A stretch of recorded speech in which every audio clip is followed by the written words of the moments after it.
All right. Not too bad. I was just telling everyone earlier, I got half a mile away and we got to a standstill. So it was about like the traffic was on 75 headed north over the holidays. Thank you for coming. My name is Chris Williams. I am actually the author and creator of Balance University. This is the name of the program. Parent company is Emeritus Health. I've been in Naples, Florida for probably 17, 18 years now. And so Balance University was a product of me working in the field. Now, I went to school for dietetics and then also got out of that and went to apprenticeship electrician for a couple of years. Economy crashed. So I went back to what I know. And I started doing some personal training. I played football for a while, and some of you don't know this, part of the pay of the players in the NCAA. Well, when I was playing on scholarship, athletes are not allowed to earn, back when I was playing, more than about $1,800 taxable dollars per year, otherwise you lose your scholarship. So this is why this is a deal, because you're bringing kids in, asking them to compete academically, athletically, but they also are competing socially. And you have some kids get stuck in a situation where they can't get a job because they'll lose their scholarship. That's another story for another day. So what I started doing was personal training because I could make cash. I don't come from a wealthy family, and so I needed to work in the summer, save up my money to live on during the school year while I played football. And so when the economy crashed, I went back to the personal training, back to the corporate gym world, using my education and my knowledge, and I met a Dr. Khan. And Dr. Khan is a geriatric physician. He's now concierge in Naples, as so many of them are. And he asked me if I could work with some of his patients. And of course I said I could. I'm married, I had 4 kids, still do. My oldest daughter is a nurse. She has her bachelor's degree in nursing. I have a son in the Air Force in Tucson. I have another son. Our middle son is at Florida State University in the biology program, and my youngest son is a freshman in high school. So of course I need to work. You know, there's a lot there. So I'm going to play a little clip for you. This is just a little bit about Balance University, just kind of a little promo film. So we'll take a look.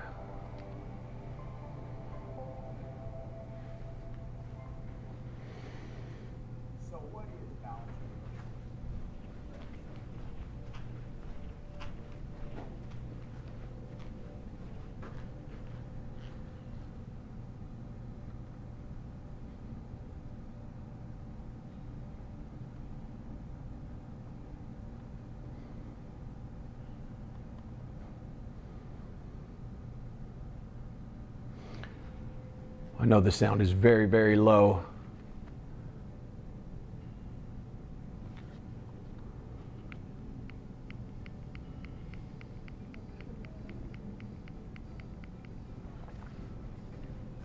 Balance University is a 10-week program that focuses on 4 components. We focus on core strength, flexibility, posture, and the most important, balance exercises. It should take you 20 to 30 minutes a day, about 3 to 4 times a week to complete this program. We're going to take step 1 all the way through this program, step 2, step 3, step by step. It's easy to follow, it's fun to do, and you will improve your health.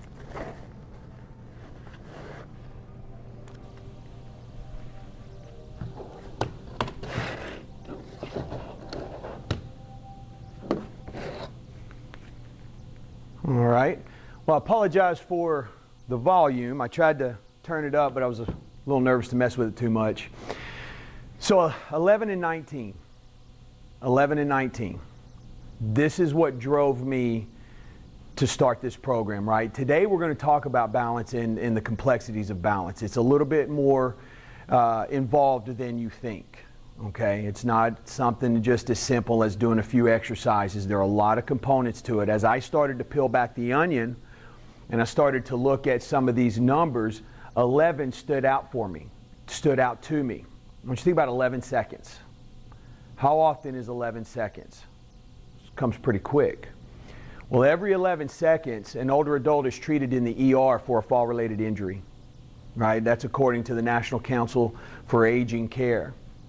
Every 19 minutes, and actually this is an old slide, believe it or not, I haven't done a lecture in quite a while because of COVID. And so this is the second time I've been at Fort Myers Beach. I was here last month, so very happy to be here again. It's now every 18. Every 18 minutes, an older adult dies from a fall-related injury in the United States, and that's from the National Council of Aging on Aging. So it's pretty significant. When you start to dig into the numbers even more, in 2016, $50 billion were attributed to fall-related injuries and deaths. $50 billion from seniors, right? We're talking 65 and older. Medicare bore 2/3 of those costs. Now, right now in the United States, 10,000 Americans are turning 65 every day. Think about the cost and think about what's going to happen. So at some point right now, insurance is not covering the cost of the program. Our in-person classes are $10, all right? And then the book, the program itself is $30. We'll talk more about that later once you complete this little program here, and we'll get into that here in just a bit. You go into the graduates program, which is a weekly program. So it's non-stop, it's perpetual, all right? So let's find out about your balance. One of the biggest issues that I found with balance programs, especially with physical therapy places, is that the entry point was so high. What does that mean? Well, a lot of times just starting out, the therapist or the physical therapist aide or assistant would ask you to stand on one foot for 15 seconds. A lot of people that I was working with in the field at this time, I would go into individuals' homes getting referrals from Dr. Khan in his office and other physicians. I'd go into the homes of people and work with them one-on-one. What I was seeing is that most folks could not stand on one foot for 15 seconds. Second exercise you'll see as an entry point exercise, what we call entry point exercise, is the Dui Walk, which is awful. Walking heel to toe in a straight line. All right, that's really tough for people to do as well for a couple of reasons. Leg strength, and then this is just too complex of a proprioceptive enriched environment. We'll talk more about that, right? These big fancy words. What I'd like for you to do, if you feel comfortable, is let me have you stand up. You certainly do not have to do this. Let's move behind our chair. We're going to stand up and move behind our chair. All right, and you don't have to if you don't feel like it, but every class we always start with our assessments, and we're going to do a couple of our assessments here because I want to get an idea of where our balance is. Most people do not realize how poor their balance is until they have a fall. What we want to do is realize before we fall. I want you to stand with your feet as close together as you can get them. Okay, I want you to put your hands on the chair, back of the chair. Take a deep breath. Bend your knees slightly. Close your eyes. Now, if you feel comfortable, you feel confident, I want you to raise your hands just an inch or so above the chair. Keep your hands close enough. If you get in trouble, you can go to it. If you don't feel comfortable or confident, keep your hands on the chair. We're going to hold this position for 15 seconds. Time begins now. Stay close to that chair. Good. Eyes closed. That's it. And 5, 4, 3, 2, 1, and time. Good. Well done. Now, if you felt yourself swaying a bit, then we're going to get into why that is. There's a lot of factors: our eyes, our ears, and then all the sensors that we have. Mechanoreceptors at the bottom of our feet, proprioceptors that are at the nerve endings in all of our limbs, right? You've heard of phantom pain after an amputation. That those same receptors are extremely important in balance. Now, we did them backwards, that's okay. We're going to stand with our feet apart. So we're going to stand with your feet about hip width apart here. Same drill, deep breath, knees slightly bent, eyes closed. We're going to stand this way. Time begins now. You can lift your hands up off the chair if you feel comfortable and confident. Keep it close. If you don't feel confident, keep one hand on.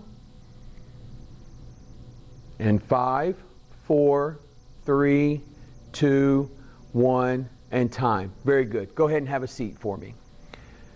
That's 2 of the assessments. One of the reasons we do this in class is, for one, you get an idea of where your balance is. 2, as you move through the program and move through this Balance University and the graduates program, you will get better. And instead of me just saying, yeah, you look like your balance has improved, I want real tangible results. And I'm going to tell you why that's so important to me. Another assessment is we stand on one leg, and we'll do that today. Yeah, but there's a process to that. I have a trick. All right, I'm going to show you. And then we'll stand on one leg with our eyes closed. We will not do that today. That's it. Yeah, insurance is a big thing in what I do. And this young man right here, this is my son. And I just was using the illustration of how important balance is, especially on one foot, as he eludes a would-be tackler. Now, in Balance University, the key mark here is standing on one foot for 15 seconds. That's what we're after. What that signals is that the leg strength, the ability to control yourself in a proprioceptively enriched environment is appropriate. And also, the mechanoreceptors at the bottom of our feet are communicating effectively with our brain. And as we age, our synapses in our brains gets further apart. You notice our agility slows, our reaction time to things. Like if we stump our toe on a curve, you see a 12 or 15-year-old do that, boom, they catch their balance right away. If you see an 80 or 90-year-old do that, maybe not. Part of that reason is the synapses in our brains are getting further apart. What is that? Well, think of synapses in the brain as train stations. And whenever we have a thought, that thought travels across the synapse, right? That action. Let's say, Chris, move your foot.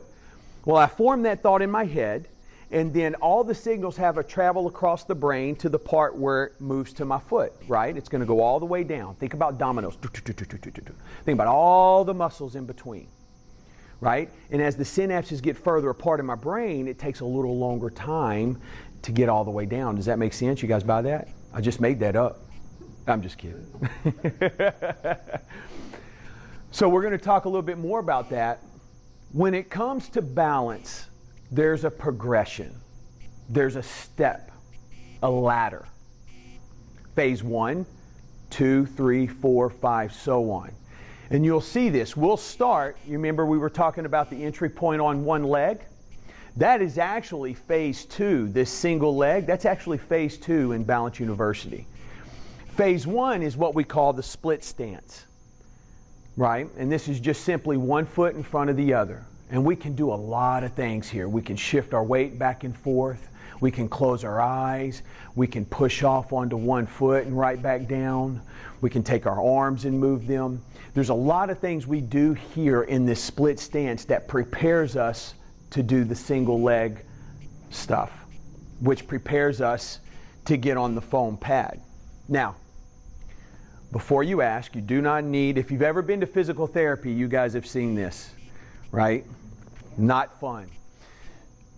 You do not need any equipment for the program, first off, all right? Most folks have things around the house that they've accumulated over the years, and so we've incorporated that to cater to a variety of ability, but you do not need to run out and buy equipment to do this. But the progression in the clinical world works single leg to the foam pad, to a half foam roll, all right? Think about a long Tootsie Roll and cut the Tootsie Roll in half, right? So you have kind of like a half moon looking shape, and you got a long roll. And then from there, we move to what's called an air disc or ice cubes, because that's about what it's like trying to stand on. And this is the pinnacle. Of course, when we get here, we're looking really at athletes, you know, some of your more professional athletes, your top tier athletes. This is where they train. This is not where you need to be to function in life. Most of my folks need to get from here to the bathroom at night, or be able to go to someone's home over the holidays in a new environment and be able to function and not fall, right, in a new area. So how did I become so passionate about balance? A question I get quite often. Caleb, and this is Mr. Wolf. Mr. Wolf is a World War II veteran. He was on a battleship in the Pacific, and then he was captain of a minesweeper. Anyone want to take a guess at the comforts of a minesweeper? You know what they're probably made out of? What they were made out of? Wood. Do you know how light that ship is compared to a destroyer? The reason these boats were made out of wood is because mines would not stick to the wood. It sticks to the metal. So he would tell us these great stories about how he would get men that had been in battle, seen combat, and would have their choice of where to finish out their service. They would choose the minesweeper because generally that's the safest place to be. But the boat was so light it would just get rocked. And it was so violent, these seasoned sailors would get seasick. And they said, after a period of time, forget it, put me back on the destroyer, put me back on the other boat. So he lost guys left and right.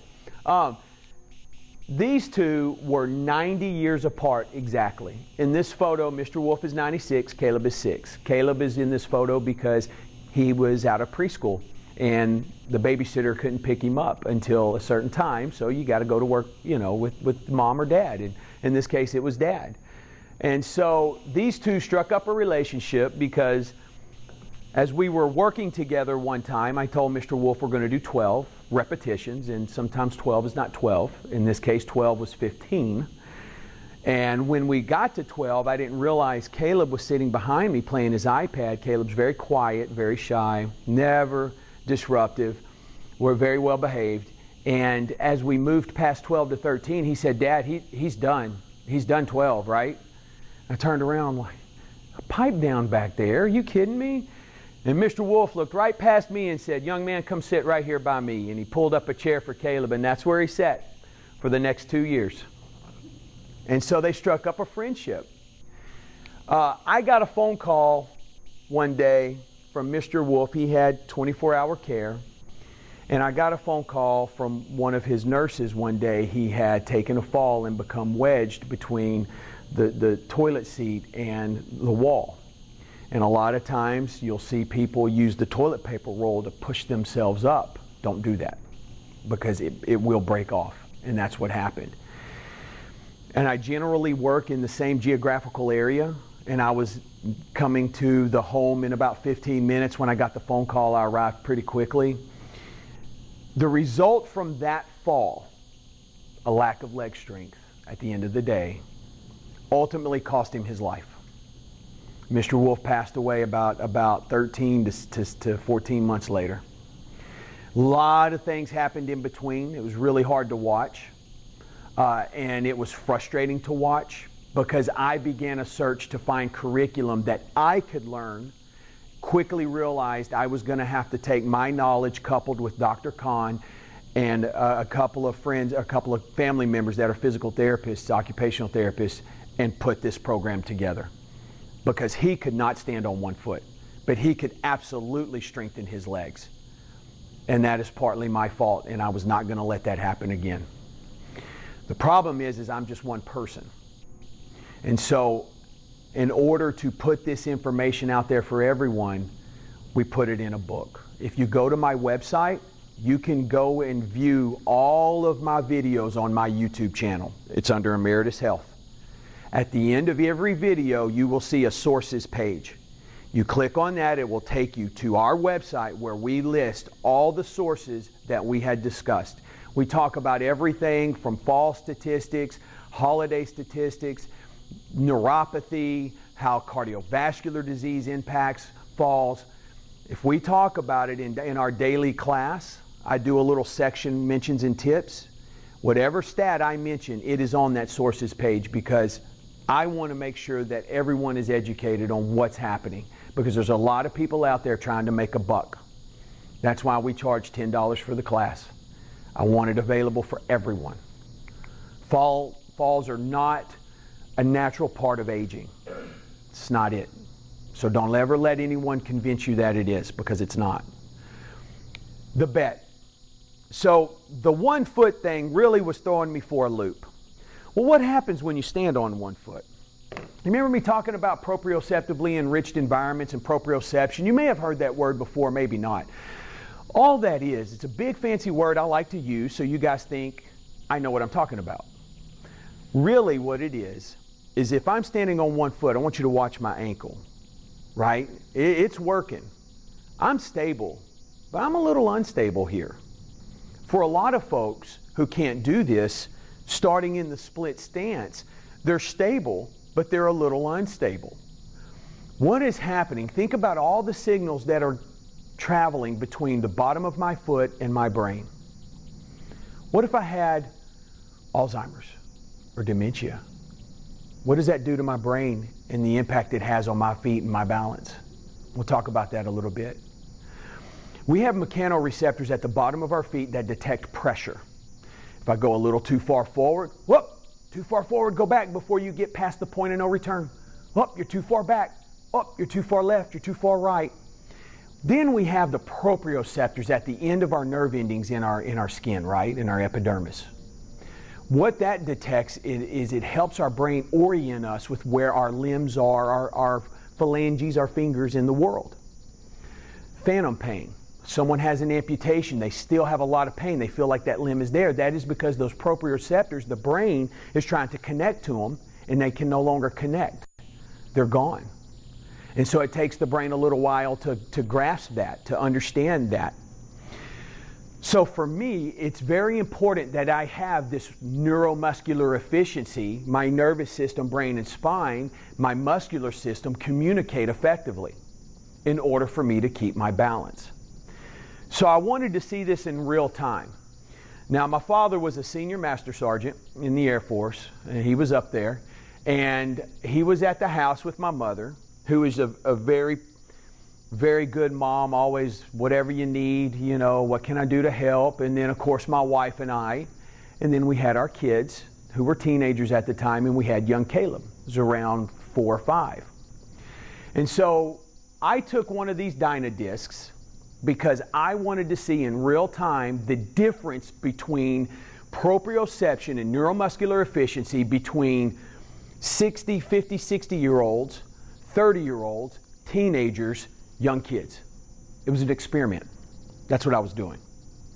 So I had everyone stand on the disc. My mom goes first, really struggles, had a hard time. My dad looks at it, I'm not doing that, it's ridiculous. So then my wife and I got on it, and we were a little bit better, right? We had to work though. You know, we really had to work for it, touching a couple of times here and there in the span of 15 seconds.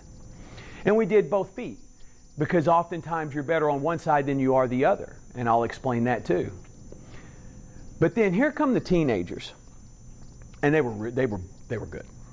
So I thought, all right, if you're so good, stand on one foot and go down and touch your toe. Well, they struggled. Well, then here comes little young 5, 6-year-old, right, come bouncing through. Oh, I want to try that. He jumps on there, as many times as you want. No problem. Well, that makes sense. How many of you have seen a 40, 50-year-old gymnast? There's actually one. There's one. She's competed in like 4 or 5 Olympics. Unprecedented. I think she's from Lithuania, Romania. Just competed in her last Olympics. Prior to this last one, the one prior to that. So it's the only one I've ever seen in their 40s. It's incredible. So this, I saw real time what was happening. And this young man here,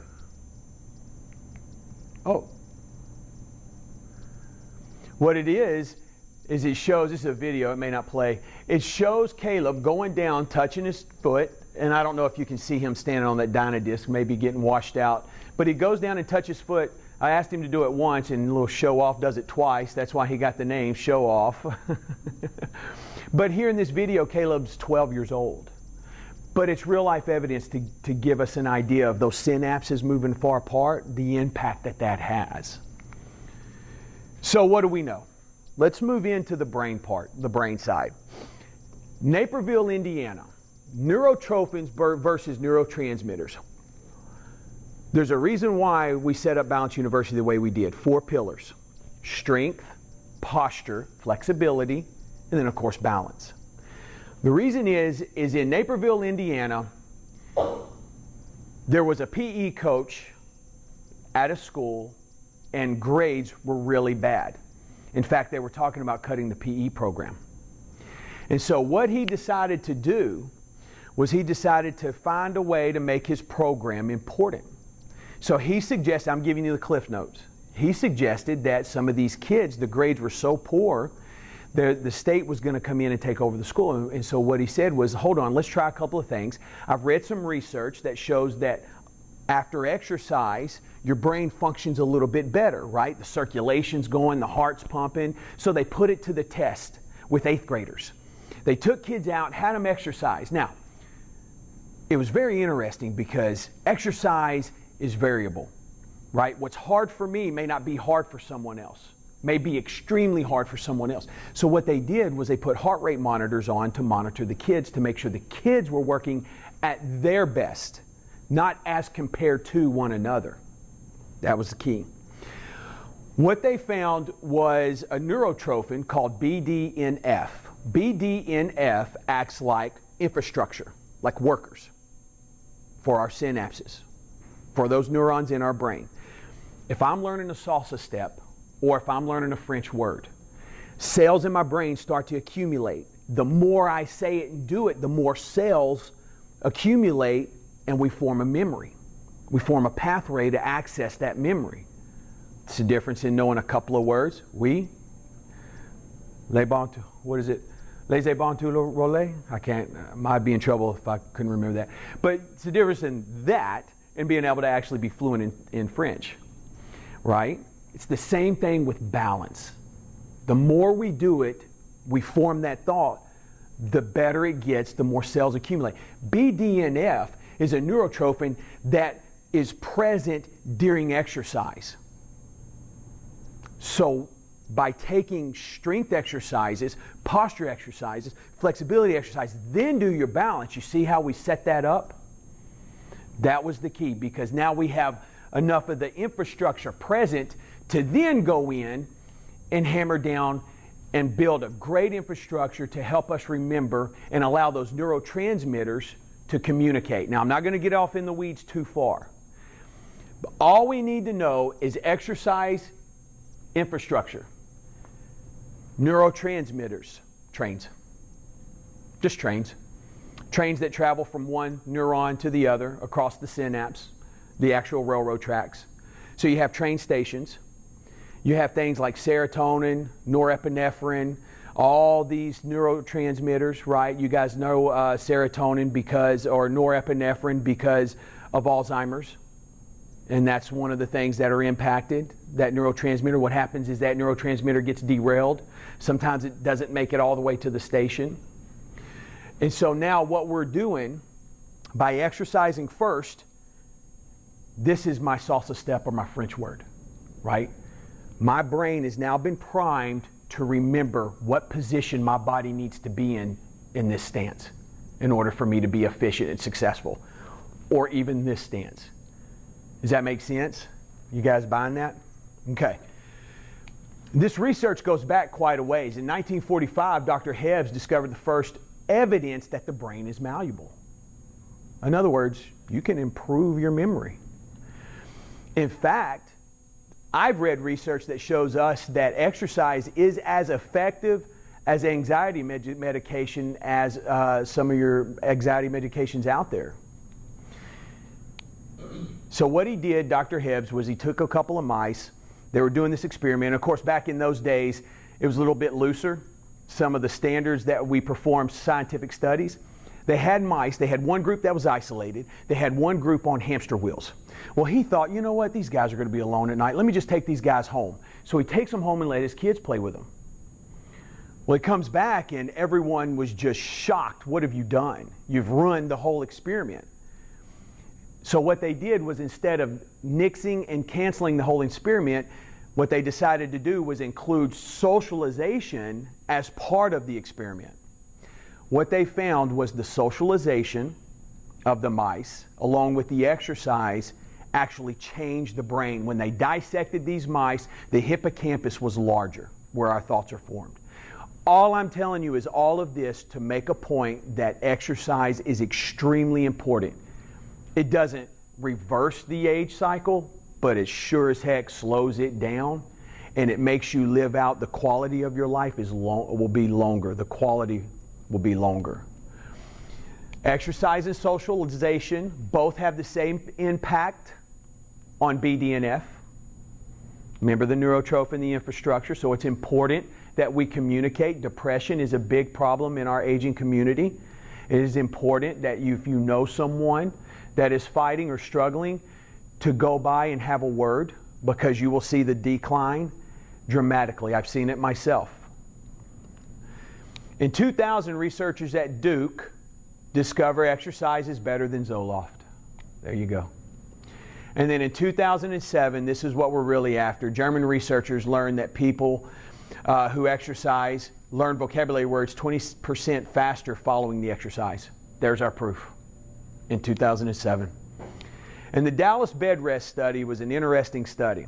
All of this is to drive home the importance of balance in what we're doing. We've already discussed the financial cost, right? The $50 billion in 2016. Who knows what that number is now? I need to find it. I need to look it up.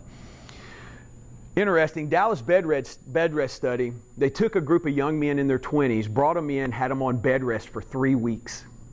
3 weeks. The impacts of bed rest were tremendous. Their heart rate, their resting heart rate soared. You don't want a high resting heart rate. Their cholesterol, their blood pressure all soared. Right? So then what happened is they brought them back 40 years later. Believe it or not, all same guys. I believe it was 5 of them. None of them were on long-term health medications, like blood pressure or things like that. It was too dangerous to do the bed rest study again. But what they did when they were in their 20s, once they come off the 3-week bed rest, they put them through an exercise program. And after 8 weeks, their numbers had returned better than what they were before they entered the bed rest study.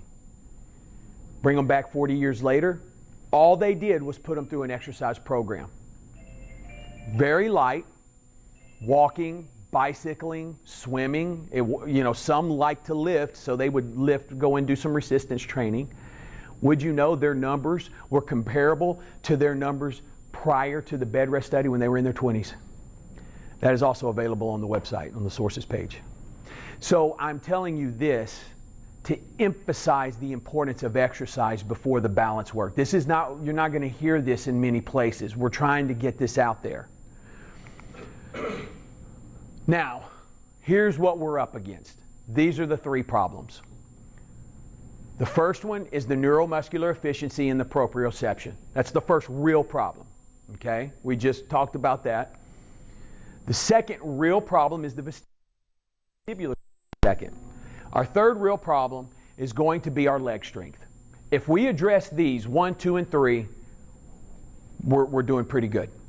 All right, let's make it simple. All that complex stuff I just told you, it's all simplified right here. Simple as that.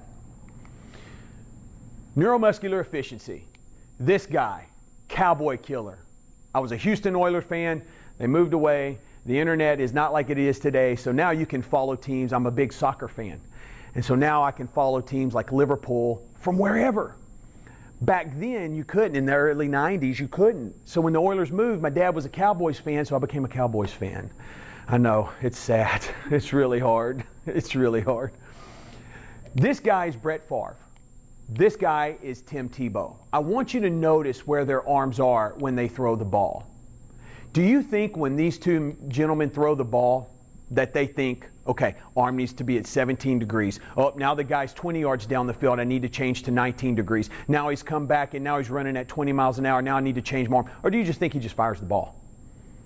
Just throws the ball. He knows what he's doing. That's it. So, how many times has he formed that thought in his brain?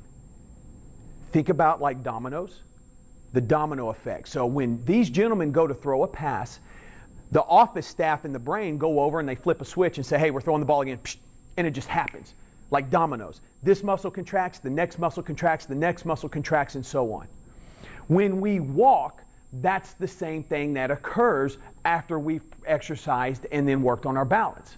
We've done it so many times, we're like these guys. We just do it. The problem with Tim Tebow is he was a fantastic athlete, but look how low the ball is when he starts his throw.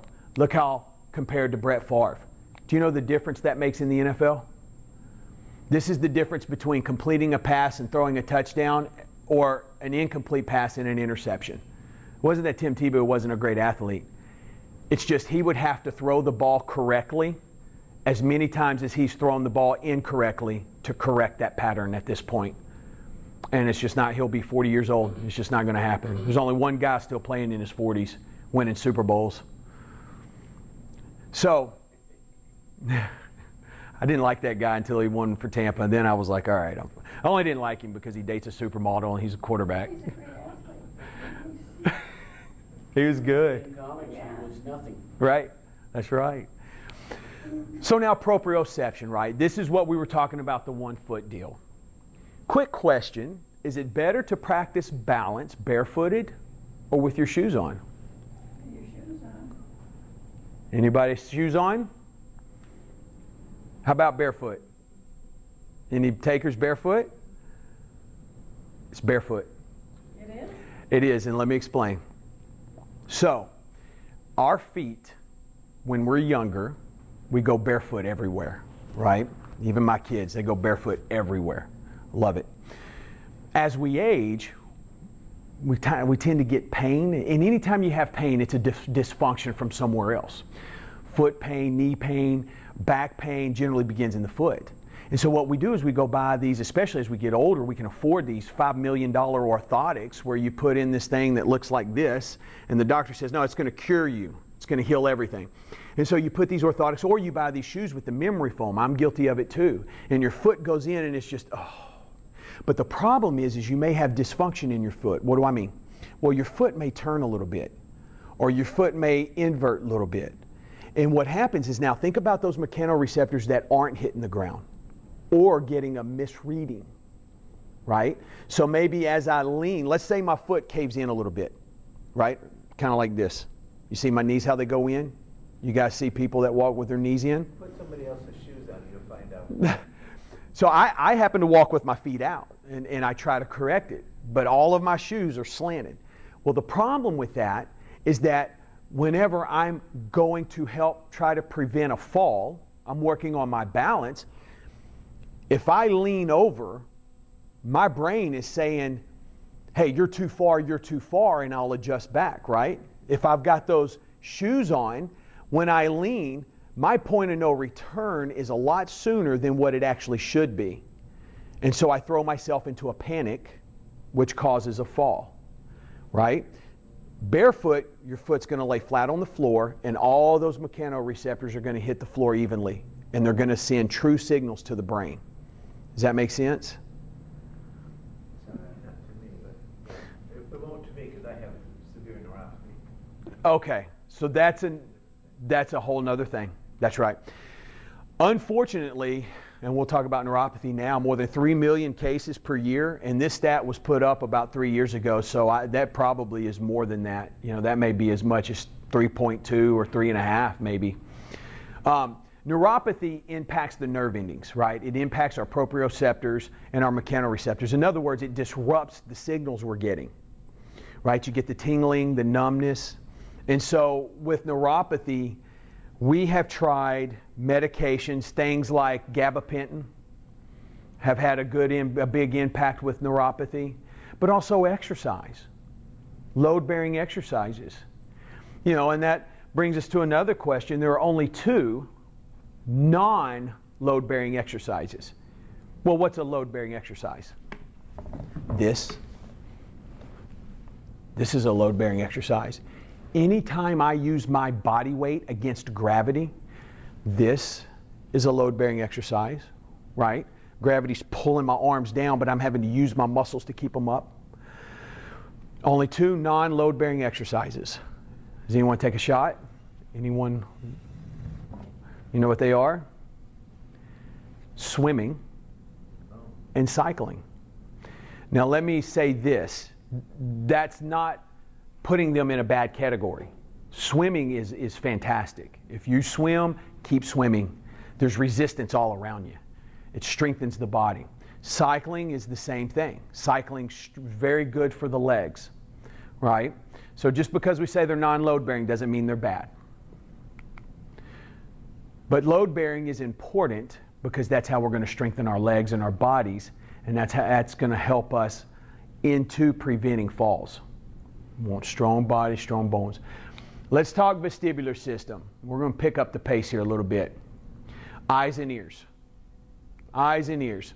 69 million people in the U.S. have suffered from vertigo at some point.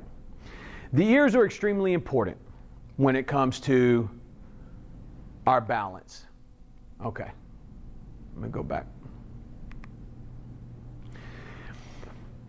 Inside your ear, you have semicircular tubules, canals, in your inner ear. It contains fluid. That fluid helps orient you with the world. You have a main nerve that runs from your ear, from that system, to your brain. It says, hey, you're upright.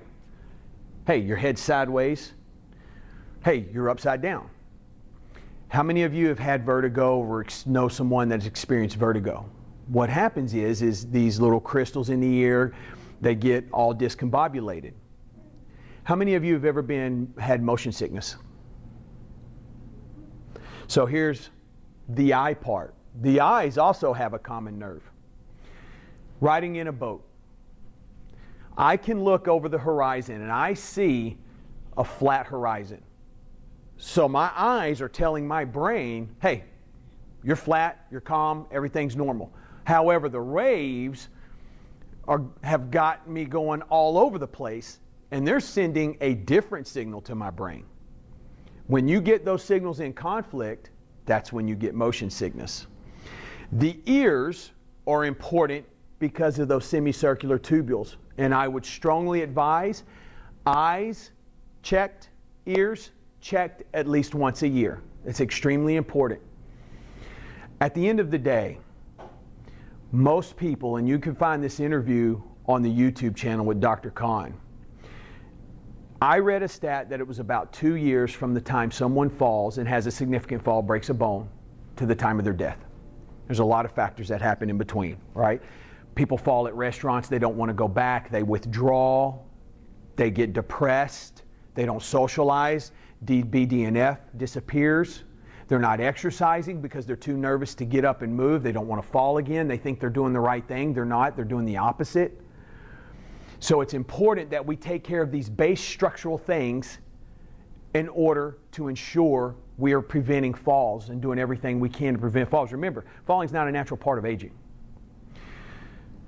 Eyes are important because that helps orient us. Think about a pilot, right? We just had a case here not too long ago with Kobe Bryant. You have instrumentation flying, and then you have visual flying. On a nice clear day, the pilot sees where he's going. When it's foggy, you have to rely on your instruments. It's the same thing with your eyes. Visual, when you have your eyes, you can see where you're going. It's easier to orient yourself. You notice when we did our assessments, when we closed those eyes, how did that change things? Now you're relying on your instruments, your ears, your mechanoreceptors, and your proprioceptors. Does that make sense? By working that balance university in that fashion that we do it, in the way that we do it, the pillars that we do it, the exercises we do, the focus is on this process. That's what we're focused on. And then real quick, life indicators, leg strength is number one. This is what I look at when I walk into someone's home. Can you stand? How long can you stand? Can you walk? How far can you walk? Leg strength is a pretty good indicator of how long someone's going to be around. If they're not up and moving very much anymore, it's not going to be long. I just came from North Carolina where my in-laws, my mother-in-law is 80 years old. My father-in-law is not in great health, and they're not moving very much. And I tried to get them to move up and down the stairs and the mountains. And I'm pretty sure my father-in-law cursed me one time. I turned around and said, "Sir," and he said, "Oh, I didn't say nothing, bud." But he loves me, I know. VO2 max is a cardiovascular test, just how well your heart recovers from exercise. In other words, if we do a bunch of like squats, my heart starts beating real fast. Well, how long does it take for my heart to come back to normal? And then ability to add lean muscle tissue. And of course, as we get older, that gets harder and harder to do. But these are 3 life indicators that I look at when I'm looking at where we're at in terms of a balanced program for someone and how far we need to go. And the science of balance, the assessments, the pillars, consider neurological diseases, injuries and surgeries, knee replacements, hip replacements, and then practice. Balance-specific programs reduce risk of falls by 48%. Tai Chi was 21. How many of you do Tai Chi or yoga? I like Tai Chi and yoga. I do. I think it's important. I think they're good balance help.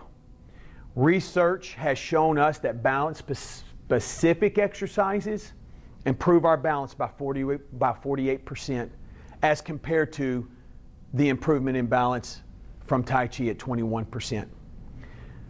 That's why that is so important to work on standing on one foot. So, let's give you something to go home with. All right? And this is it, I promise. You've done well. Let's talk about a strengthening exercise. My favorite is the sit slow. You guys have seen people do the plop, where they're sitting down and, there we go. Can't do that anymore. Now we're going to sit slow. So what does that mean? 4, 3, 2, use your hands if you need to. 1, nice and easy. Every time you sit down, I want you to sit down like that. Think about how many times you sit and stand in a day, right? If you do that every time, think about how much strengthening you're getting done at the end of a week, at the end of a month, at the end of a year. That's what we're looking at. Now, you certainly could do this. How many of you watch TV? When a commercial comes on, just do this 4 to 8 times, depending on your ability. Okay? Do that at least, I would say at least twice a day. Okay? That's one of the strength exercises. There's numerous. That's my favorite. Posture. Posture's a little bit different. Everything's in front of us, so we need to stretch the chest and strengthen the back. Why is posture important? Because if we have poor posture, it changes where our balance center of mass lies. If we have poor posture, it changes where our center of mass should be versus proper posture. Does that make sense? So for posture, I like to get into a split stance because it provides a bit of proprioception, right? A little bit of instability. Maybe more for some than others.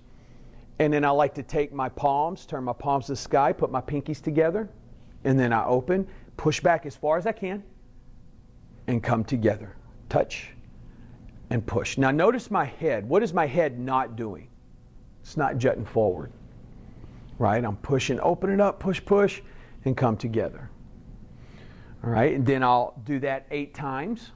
I'll change my feet and do another 8 times.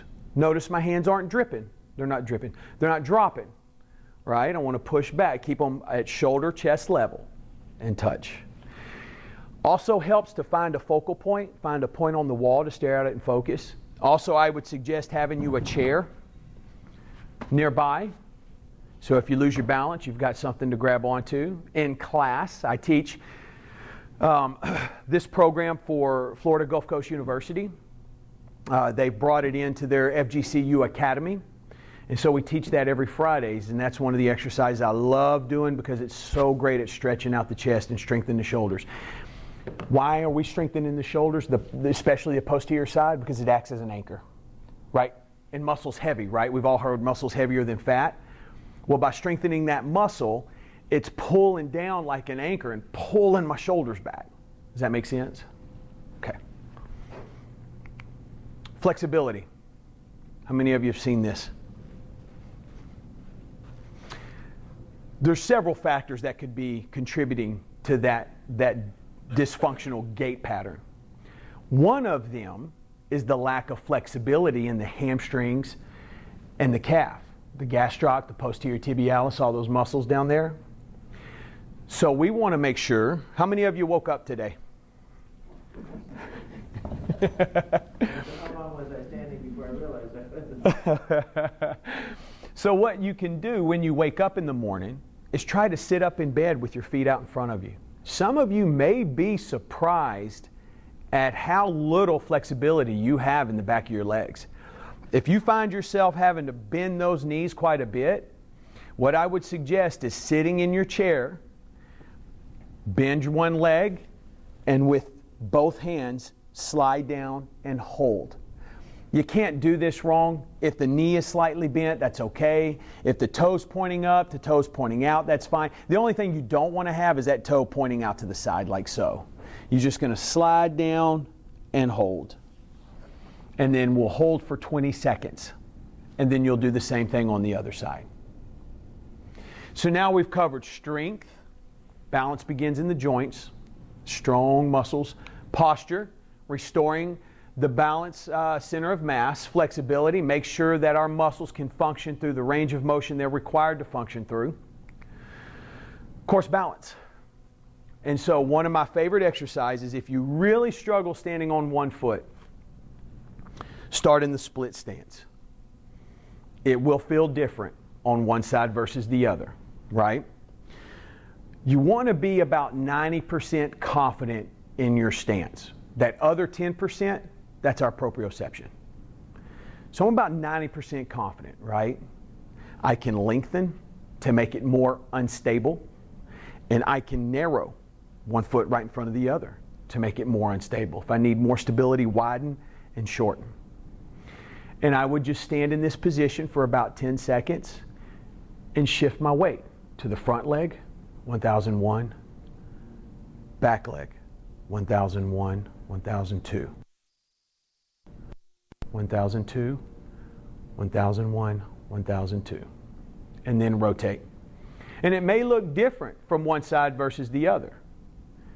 And that's okay. And again, you start 10 seconds, 1001, 1002, 1001, 1002. And you want to go 10 seconds, and then I would do the shifting a number of times. 8. 8's a good solid number. After a couple of weeks, that gets a little easy. Then what you do is you find you a chair, and you're in your split stance, and you're holding on. You push off and down. Shift, lift, down. And that's how you start to learn how to stand on one foot. Shift, lift, and down. Right? So, quick question. You guys have all noticed that we're all better on one side than another balancing. Well, why is that? Well, I want you to go around. Now, don't be creepy, but I want you to watch people in casual conversation. Watch how they stand. Most folks do not stand with their weight split evenly.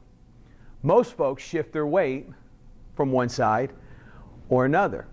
And remember, all that we've talked about, think about the familiarity, the comfortability the body has in this position. If I have 70% of my body weight on this foot, it's not a stretch to give it the remaining 30. But if I go the other way, holy smokes, that's different. Does that make sense? So, all right. We talked about neuromuscular efficiency and the neuroplasticity. That's basically the same thing. And then any questions over anything? Consistency is the key. If I were to give you any advice, do something every day. Once that day passes, you're not going to give it back. Get it back. Do something every day. It doesn't take a lot. 1% of your time. There's 10,080 minutes in a week. Right? 1% is about 240 minutes. That breaks down to about 30 minutes, 4 days a week. You don't need that. You don't need that. You could do 15 minutes every day or 10 minutes every day. Just balance exercises. You know, guys, when you're cooking for your wives and you're standing in front of the microwave and you're watching the number countdown, you know, you can do the shifting, the lifting, right? And then if you will text Emeritus Health to this number, you can join our newsletter. I send out a newsletter maybe once every 2 months, just letting you know where new classes start. We're just now getting the wheels turning again for classes. We have a class now Mondays at Estero Park and Rec Center. I believe that class is at 11 a.m. every Monday, and Holly is teaching that. I teach online through Florida Gulf Coast University. That's every Friday at 9 a.m. It's just a Zoom link, really easy. Click the link and you're in. And you can access all this information through mybalanceuniversity.com. Go to that website, give you all the information you need. Any questions? Did I put you to sleep? No. Well, I always have a question about the neuropathy thing. So, what do you feel is the best way for me to do the exercising? I think group settings are great because research. I've had it for like 15 years, so I mean it's not like something new and I just got it. Okay, so the muscles here are really starting to bother me, so I'm taking more Tylenol. But I take Lyrica. Right. Tylenol. Right. So I've been able to back off since I have the leg wraps. Right. You know, that helps a whole lot. Warms up those muscles really good, Mm-hmm. and so they don't hurt so much.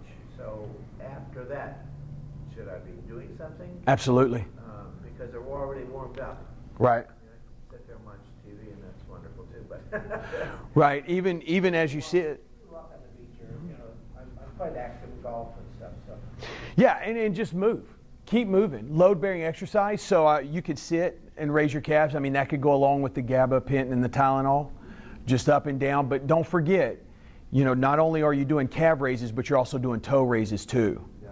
Right? So I would break it down in like 10s or 20s. 20 to the front. And ankle exercises, so I feel those are really Right. really good. And my husband is not really wanting to do any, but I tell him, you just sit watching TV, or you go 10 one way, 10 Yep. the other way, you know, that's what should be. Right. Just because they have to, those muscles have got to put up with so much stuff just in that position being in. There was a great commercial not too long ago. It was talking about, you know, a body in motion stays in motion. Is so true, because if you don't use it, you lose it. That's especially true with muscle. And so the more, even if you're just moving it, that muscle is being stimulated. That muscle tissue is being stimulated. And what the body says is, hey, we need that. Obviously, we're using it. We can't get rid of it. You got to realize muscle's heavy. The body doesn't like muscle. It's heavy. It takes a lot of calories to support, and it's hard to move. Right? That's why we're doing the exercises for the shoulders, is for the weight, to strengthen those muscles back there in the posterior delt. And so just that little movement can have an impact. I Yeah. have a pinched nerve in my neck too, so I have never done that one before. No one's pointed that out to me, but after the third one, I can feel it. Well, let me show you something else we do in class too.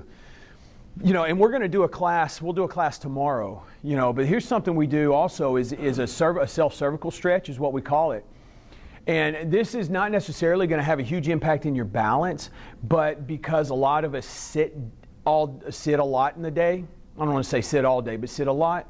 What happens is everything goes forward when we sit. A large part of my clientele want to live at home forever. That's where they want to die. And A huge part of staying independent is being able to drive. Now, in Naples, everyone was a retired NASCAR driver, right? So one of the suggestions right when I was writing this program right away by my cousin who's a physical therapist, he said, listen, you have to put this in because this is important because there's so much dysfunction that comes from the neck.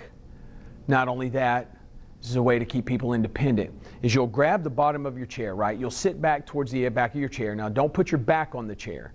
And with your left hand, you're going to grab the bottom of the chair, all right? Now, I want you to take your right hand across your stomach. Now, that left hand is an anchor, so you're going to lean and look away from that anchor. Really lean. Let that stretch there. You're going to look up and down. Find the place you feel it the most. And just hold. Don't want to kill it, but just hold steady for 20 seconds. So you'll lean, you're always leaning opposite of the hand you're holding with, And you feel that. You may feel it all the way up to your ear. You may feel it in your shoulder. You may feel it all the way down your tricep. But what's happening is whatever muscle is the tightest in that synergy, that's where you're going to feel it. And eventually, you will restore the length, the elasticity to that muscle, and you'll feel it somewhere else. But you have to do it every day. It's an everyday thing. That's why people call it a lifestyle. There's another one that I thought you were going to say was, I forgot, it was one exercise program I was doing a little while ago, but mostly sitting down stuff all the time, is to look as far as you can over there. Mm-hmm. Sit up, not touching the back, but go as far as you can. Right. Find a point and count to 10 or whatever. Yeah. And then do the same thing over here. Yeah. And then do all these other exercises. Now, at the end of the exercise program, do the same thing. Catch something that's a little farther. Right. Yeah. Right. That makes sense. So, I thought that was really important, especially when you're driving. Yep. And because people would say to me, your dad really shouldn't be driving. He doesn't look. He looks this far or this far. Well, the car is over here, so, and he can't make his neck really go there. Twist right. Far. So you got to practice getting that twisted around. That's right. Yeah. Yeah. Any? You have to do it all the time. Well, and I think too, you don't want to get carried away or think you're missing out on anything. As long as you're doing something like walking. Walking is great. Just walk. Mm-hmm. So would you tell me the difference brain-wise, whether someone walks a foot ahead of it or walks this way? What is the neuroreceptors doing at that point if they're walking side by side rather than in front? So are you asking the difference between like a normal gait pattern and what it sounds like maybe is like a waddle? Yes, exactly. Well, the impact on the brain, there's some reason why someone would walk like this. There's a reason why. Is it a lack of flexibility? Is it pain? Is it something in the spine? Brain-wise, it's not really, I wouldn't think it would be in the brain because there's really nothing in the brain that's going to tell you to walk like this unless it was pretty significant injury, and we all would know then at that point because there'd be other things going on. But I think it's probably a result of pain coming from somewhere. So we have brought some books today. The books are $30. What they do is they take you through week by week all the way up to week 10. What we do is we provided you a place to record your results from your assessments. The way we judge our assessments is simple, touches. So let's say we were doing our assessment where we're standing with our feet close together and our eyes are closed. And let's say I have to touch 1, 2, 3 times I had to touch in a span of 15 seconds, right? So we have a scale. If you touched once, that's the best. 1 touch to 0 touches, right? In other words, I want to stand here and be able to stand in this position and hold my ground without touching for 15 seconds. That's what I want to be able to do on all of my assessments. And so we give you a place to rate and to guide all the way through. Each week has their place to write your results. And then we also have exercises. And we have descriptions and pictures. So that way you guys can just follow step by step. It's easy peasy. Not only that, every exercise in this book, there's a video of it on the website too. So you can access that. And then once you complete this program, once you get to way back here to week 10, and you get through week 10, there is a graduates program. And the graduates program right now, that class is on the YouTube channel for free. So if you're just curious what a class looks like, you can go to the Fort Balance University graduates program, and that's the class. And just click on it and it'll let you watch it. So I don't know how many of you guys are on social media, but there's a few people that get on Facebook. So we're on Facebook under Emeritus Health, and then also Google reviews are very big for small businesses like us. COVID really hit us hard. We lost 80% of our revenue. So I usually travel around the state and do this lecture in Florida Blue locations. And I just got a call, no kidding, last week. They shut us down in January of March of 2020. And I just got a call last week saying, hey, let's put you on the calendar for February or March. So hopefully that'll kick us up. But a Google review, you just go to Google, look up Emeritus Health, leave a little review. That's always a big help. People, you would be surprised how many people pay attention to those Google reviews. I mean, a lot of folks look at those. And so this is our little jingle.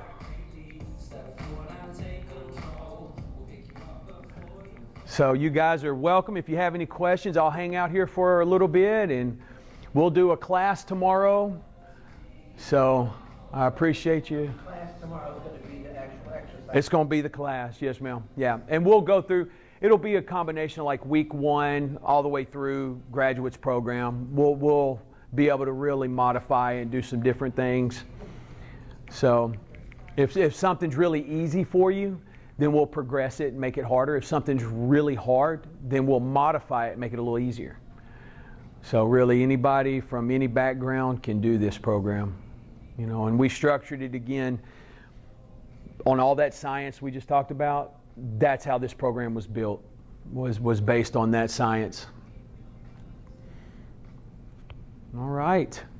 How long does it last a class? About 45 minutes to an hour. It depends on how many questions we get, you know, what we're doing. So, you know. All right. Very good. Thank you.